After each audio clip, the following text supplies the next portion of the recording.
Di salah satu kamar di hotel ini ada ditemukan seorang wanita yang dalam keadaan sudah tidak bernyawa. Pertama-tama kami sampaikan turut berbelasungkawa atas meninggalnya korban. Dan saat ini masih dalam proses penyelidikan terkait dengan pelaku, motif, dan sebagainya. Dan saat ini juga korban sudah dibawa ke rumah sakit untuk dilakukan otopsi lebih lanjut.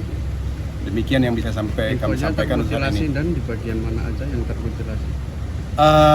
Untuk lebih jelasnya kita nanti akan menunggu hasil otopsi yang dilakukan oleh pihak dokter. Nanti setelah itu baru kami akan bisa rilis. Karena hasil pengamatan mata manusia dengan hasil otopsi yang dilakukan oleh pihak medis tentunya berbeda. Nanti kita tunggu saja, mudah-mudahan siang ini akan dilakukan langsung hasil otopsi dan mudah-mudahan aja hari ini cepat selesai.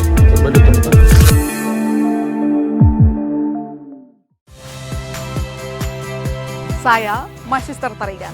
Saksikan program-program Kompas TV melalui siaran digital, pay TV, dan media streaming lainnya. Kompas TV, independen, terpercaya.